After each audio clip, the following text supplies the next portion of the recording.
Imagine um campo de batalha silencioso, onde as armas não são espadas ou escudos, mas orações fervorosas e sacrifícios oferecidos em segredo.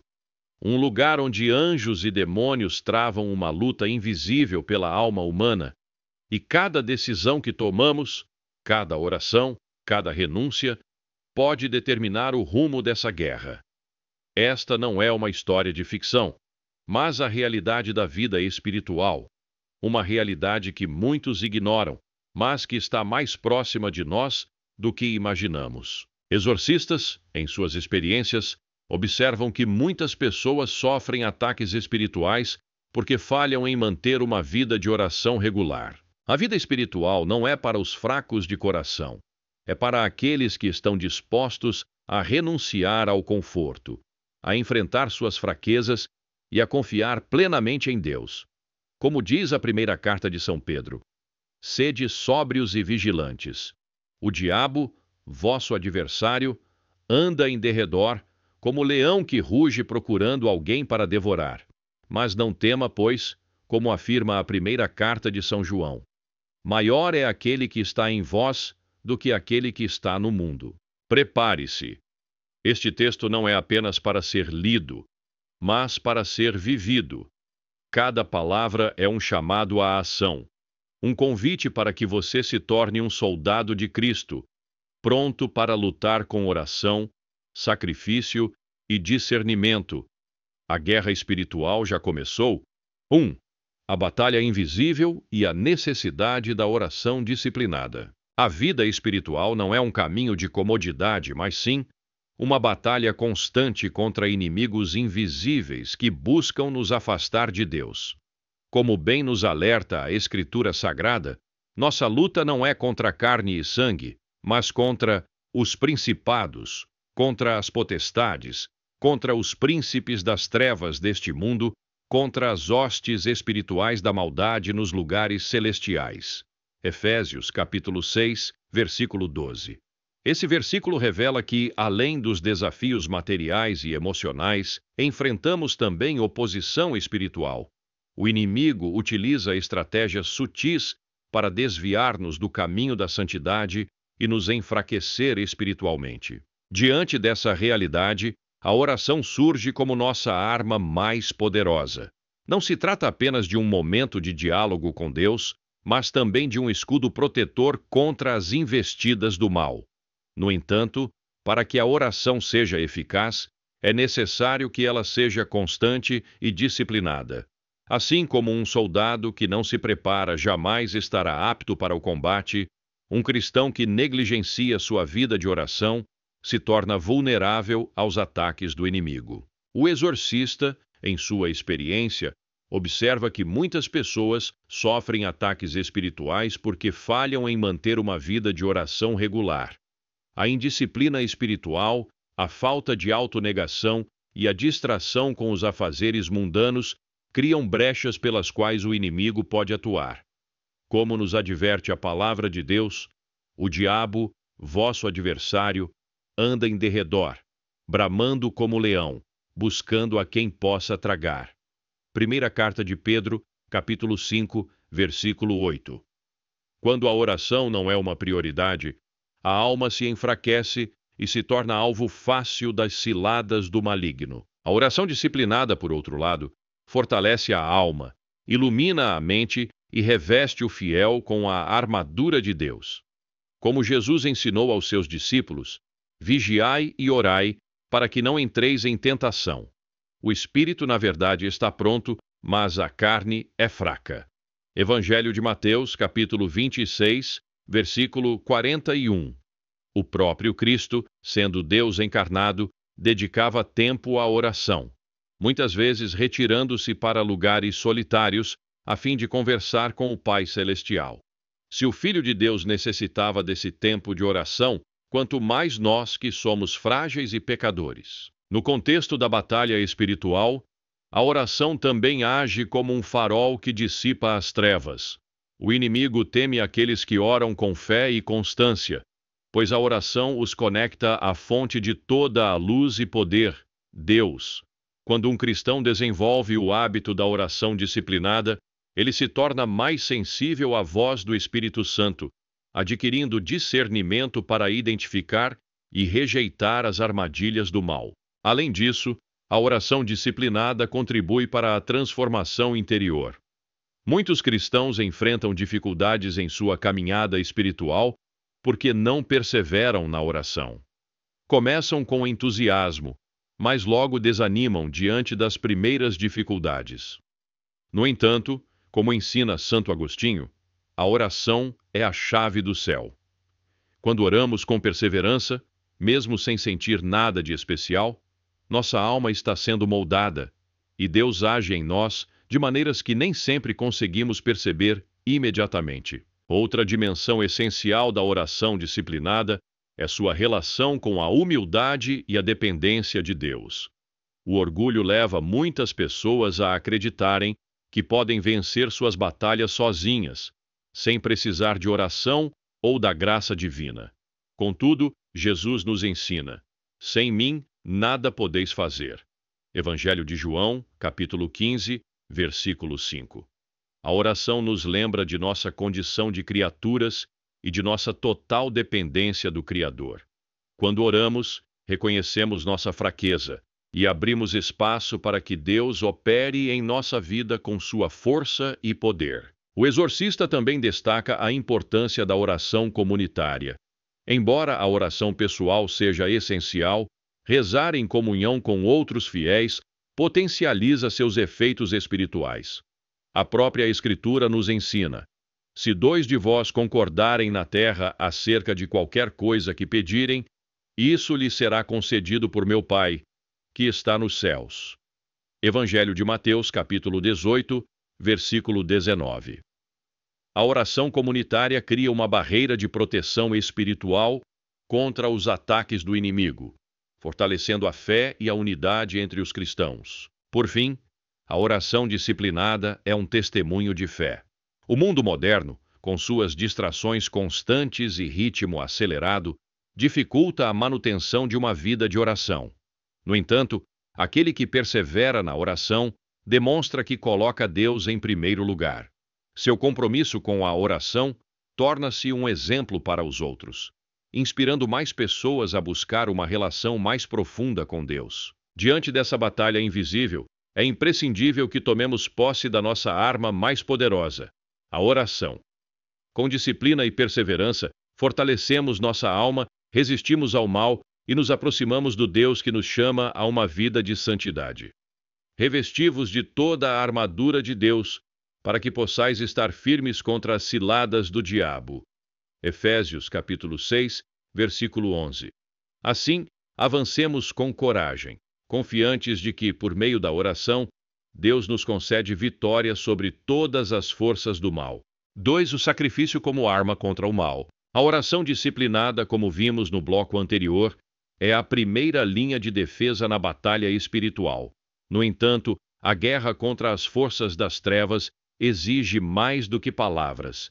Exige ação, renúncia e sacrifício.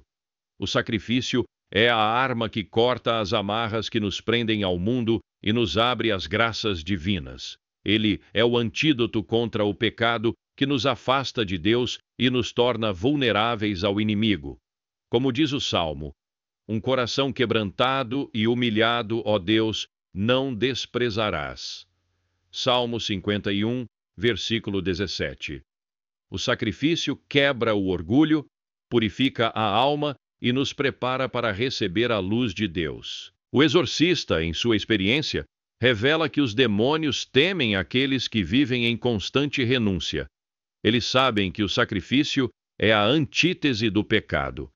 Enquanto o pecado nos apega aos prazeres passageiros e nos afunda na ilusão do egoísmo, o sacrifício nos liberta e nos une a Deus. Ele é a expressão máxima do amor, pois, como Jesus nos ensinou, ninguém tem maior amor do que aquele que dá a sua vida pelos seus amigos. Evangelho de João, capítulo 15, versículo 13. E embora nem todos sejam chamados ao martírio físico, todos somos chamados ao martírio espiritual, a renúncia diária de nossos desejos e vontades em favor da vontade de Deus. Entre as formas de sacrifício, O jejum ocupa um lugar especial.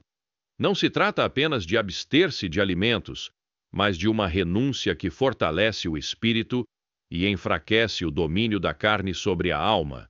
O exorcista relata que, em muitos casos de possessão ou opressão demoníaca, o jejum foi uma ferramenta crucial para a libertação. Jesus deixou isso claro quando disse: "Esta casta de demônios não se expulsa senão pela oração e pelo jejum." Evangelho de Mateus, capítulo 17, versículo 21. O jejum não apenas nos purifica, mas também nos torna mais sensíveis às inspirações do Espírito Santo, permitindo-nos discernir as tentações e os ataques do inimigo. O jejum é uma forma de dizer não ao mundo e sim a Deus. Ele nos lembra que não só de pão viverá o homem, mas de toda a palavra que sai da boca de Deus. Evangelho de Mateus, capítulo 4, versículo 4. Quando jejuamos, reconhecemos que nossa verdadeira força não vem dos prazeres terrenos, mas da graça divina. O exorcista conta que, em muitos casos, as pessoas que começaram a jejuar regularmente experimentaram uma profunda transformação espiritual, tornando-se menos vulneráveis às tentações e mais capazes de resistir aos ataques do maligno. O sacrifício, no entanto, não se limita ao jejum. Ele se estende a todas as áreas da vida, especialmente à renúncia dos prazeres que nos afastam de Deus. O exorcista alerta que os demônios frequentemente exploram nossas fraquezas, usando nossos desejos desordenados como portas de entrada para a opressão espiritual. Ele relata casos em que pessoas foram atormentadas por demônios porque se recusaram a renunciar a vícios, luxúrias ou apegos materiais. Como diz São Paulo: "Mortificai, pois, os vossos membros que estão sobre a terra: a fornicação, a impureza, a paixão, a vil concupiscência e a avareza, que é idolatria." Carta aos Colossenses, capítulo 3, versículo 5. A renúncia aos prazeres desordenados não é apenas um ato de autodisciplina, mas um ato de amor a Deus. Quando renunciamos a algo que nos dá prazer, estamos dizendo a Deus que Ele é mais importante para nós do que qualquer coisa neste mundo. Essa renúncia nos purifica e nos torna mais semelhantes a Cristo, que não veio para ser servido, mas para servir e dar a sua vida em resgate por muitos. Evangelho de Marcos, capítulo 10, versículo 45. O exorcista enfatiza que, quanto mais nos aproximamos de Cristo através do sacrifício, mais nos tornamos imunes às investidas do inimigo. O sacrifício também é um ato de adoração. No Antigo Testamento, os sacrifícios de animais eram uma forma de o povo de Israel expressar sua devoção a Deus. No Novo Testamento, Cristo se tornou o sacrifício perfeito, oferecendo-se a si mesmo para a remissão dos nossos pecados. Como diz a carta aos Hebreus: "Com uma única oferta, ele tornou perfeitos para sempre os que estão sendo santificados." Carta aos Hebreus, capítulo 10, versículo 14. No entanto, isso não significa que os sacrifícios perderam seu valor. Pelo contrário, eles se tornaram ainda mais significativos, pois agora são oferecidos em união com o sacrifício de Cristo. O exorcista explica que, quando oferecemos nossos sacrifícios a Deus, estamos unindo nossas dores, nossas renúncias e nossas lutas ao sacrifício de Cristo na cruz. Isso dá um valor infinito aos nossos pequenos sacrifícios, transformando-os em instrumentos de graça e libertação. Ele relata casos em que pessoas oprimidas foram libertadas após oferecerem seus sofrimentos e renúncias a Deus, em união com o sacrifício de Cristo. Como diz São Paulo: "Completai na minha carne o que falta às tribulações de Cristo, pelo seu corpo, que é a Igreja." Carta aos Colossenses, capítulo 1, versículo 24. A vitória na guerra espiritual não é alcançada pela força humana, mas pela graça de Deus, que age através dos nossos sacrifícios. O exorcista conta que, em muitos casos, as pessoas que perseveraram no sacrifício e na renúncia experimentaram uma profunda transformação espiritual, tornando-se verdadeiros soldados de Cristo. Ele cita o exemplo de um homem que, após anos de vício e opressão, começou a jejuar e a renunciar aos prazeres mundanos. Com o tempo, ele não apenas foi libertado das influências demoníacas, mas também se tornou um exemplo de fé e santidade para sua comunidade. O sacrifício nos torna fortes porque nos une a Cristo, que é a fonte de toda força e poder. Como diz São Paulo, tudo posso naquele que me fortalece. Carta aos Filipenses, capítulo 4, versículo 13. Quando oferecemos nossos sacrifícios a Deus, estamos dizendo que confiamos nele mais do que em nossas próprias forças.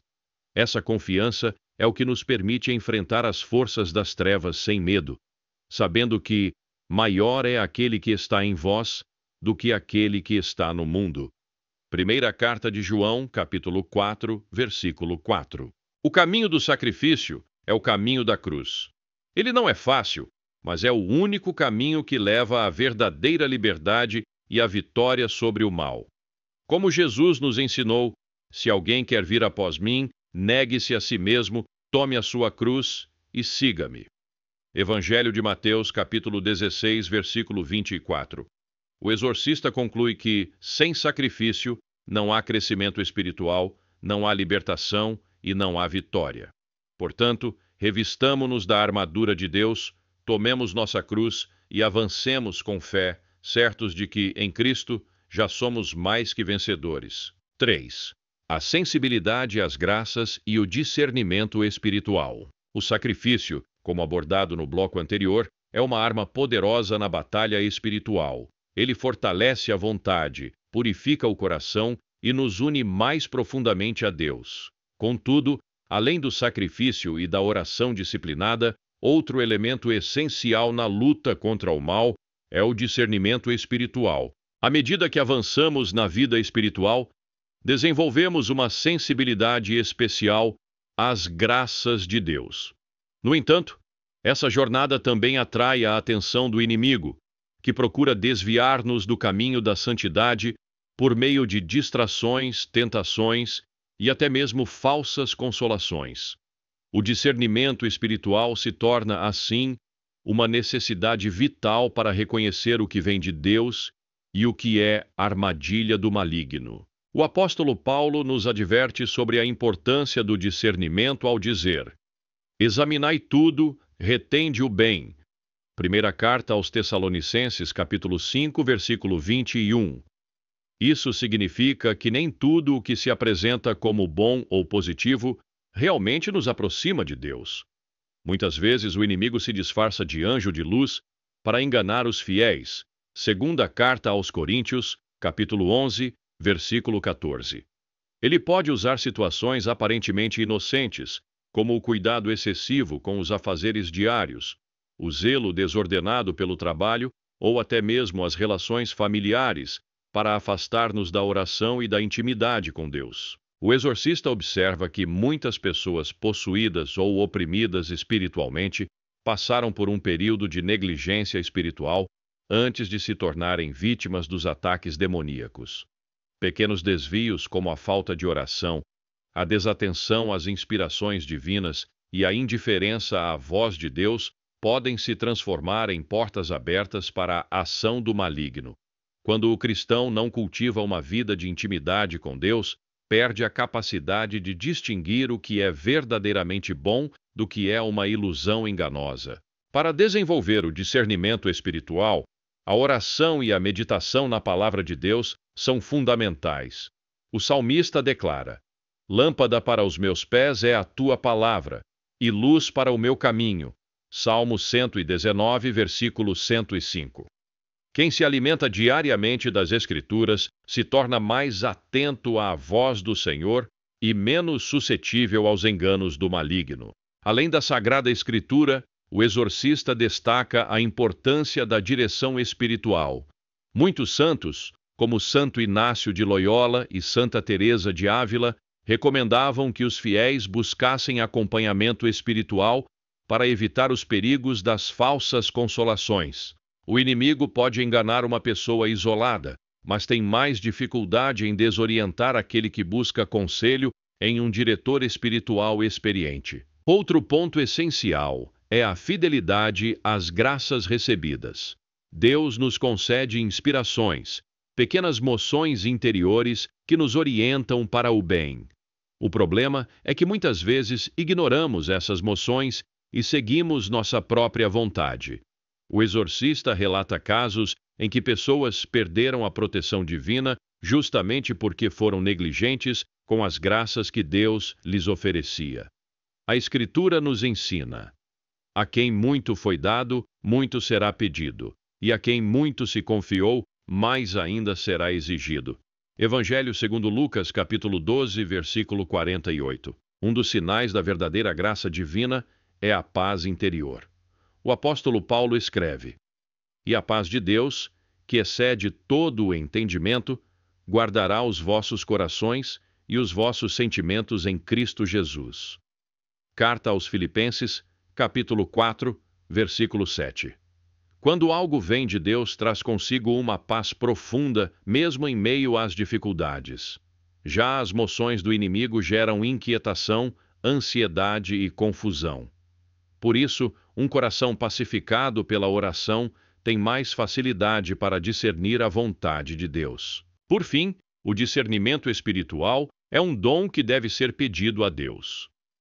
No livro da sabedoria, Salomão ora: "Dai-me, pois, a sabedoria que está junto de vós, e não me rejeiteis dentre os vossos filhos." Livro da Sabedoria, capítulo 9, versículo 4.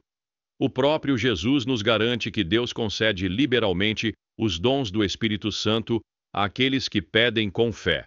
Evangelho segundo Lucas, capítulo 11, versículo 13. Assim, devemos pedir constantemente o dom do discernimento para que possamos permanecer firmes na vontade de Deus e não nos deixar enganar pelas artimanhas do maligno. Dessa forma, a sensibilidade às graças divinas e o discernimento espiritual são indispensáveis na jornada cristã. Quem busca ouvir a voz de Deus rejeita as tentações do inimigo e permanece fiel às inspirações do Espírito Santo, se fortalece na batalha espiritual e avança no caminho da santidade.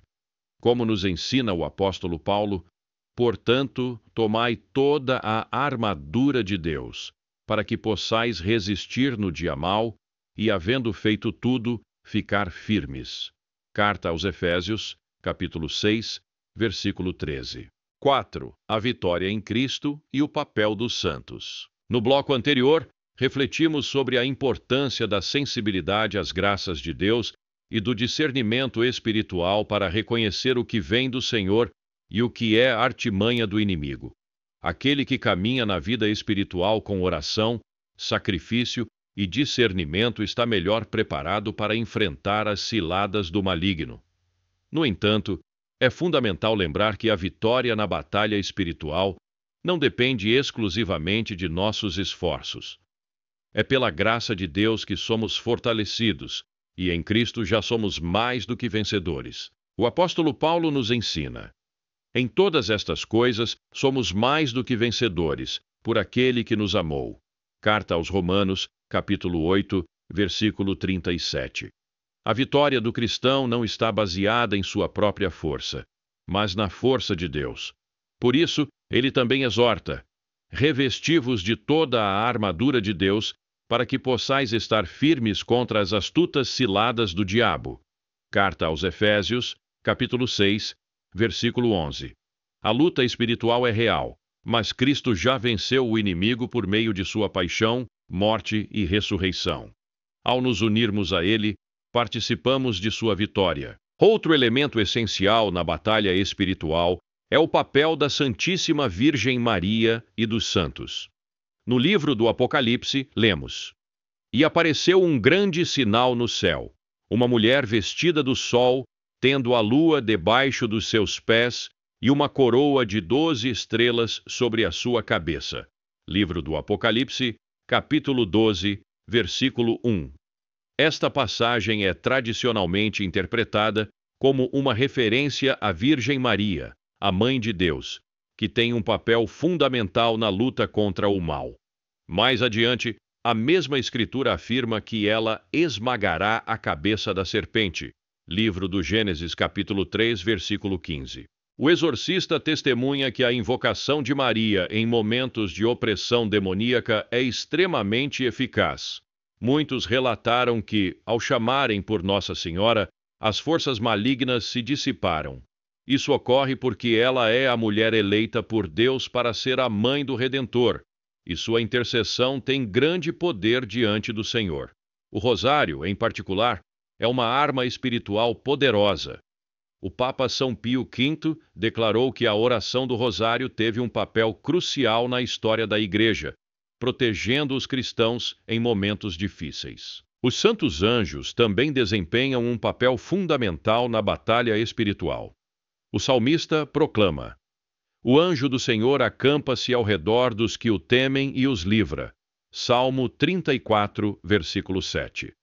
O arcanjo Miguel, cujo nome significa "quem como Deus", é especialmente conhecido por sua luta contra Satanás e seus demônios, conforme descrito no Apocalipse. E houve batalha no céu. Miguel e os seus anjos batalhavam contra o dragão, e batalhavam o dragão e os seus anjos, mas não prevaleceram. Livro do Apocalipse, capítulo 12, versículos 7 e 8. Por isso, a oração a São Miguel Arcanjo é frequentemente recomendada como uma poderosa proteção contra as influências do mal. A intercessão dos santos é outro elemento importante na luta espiritual. Eles são testemunhas vivas de que é possível vencer o mal com a graça de Deus. São Bento, por exemplo, é conhecido por sua oração de exorcismo e pela medalha que leva seu nome, um sacramental usado por muitos fiéis como proteção contra as investidas do maligno. São Padre Pio, outro grande santo da Igreja, teve diversas experiências místicas e enfrentou ataques diretos do demônio, mas sempre confiou no poder de Cristo e na oração. O exorcista relata que muitas pessoas que buscaram a intercessão dos santos experimentaram grande alívio e proteção espiritual. Isso acontece porque os santos estão na presença de Deus e intercedem por nós, como ensina a carta aos Hebreus. Portanto, visto que estamos rodeados por uma tão grande nuvem de testemunhas, deixemos todo o embaraço e o pecado que nos rodeia e corramos com paciência a carreira que nos está proposta. Carta aos Hebreus, capítulo 12, versículo 1. Assim, a vida espiritual não se trata apenas de uma luta constante contra o mal, mas também de uma caminhada de purificação e crescimento na graça. Jesus nos assegura: "No mundo tereis aflições, mas tende bom ânimo. Eu venci o mundo." Evangelho segundo João, capítulo 16, versículo 33. Nossa confiança não está em nossa própria capacidade, mas na certeza de que Cristo já conquistou a vitória definitiva. Diante dessa realidade, somos chamados a perseverar na oração, a fortalecer-nos com os sacramentos, a recorrer à intercessão dos santos e anjos e a confiar na proteção da Virgem Maria. Como nos exorta São Paulo: "Portanto, tomai toda a armadura de Deus, para que possais resistir no dia mau e, havendo feito tudo, ficar firmes." Carta aos Efésios, capítulo 6, versículo 13. Que possamos, com confiança, revestir-nos dessa armadura e seguir adiante, seguros de que, em Cristo, somos chamados à vitória final sobre o mal. Amparados pela graça divina e sustentados pela intercessão dos santos, avancemos com fé, pois o Senhor pelejará por vós e vós vos calareis. Livro do Êxodo, capítulo 14, versículo 14.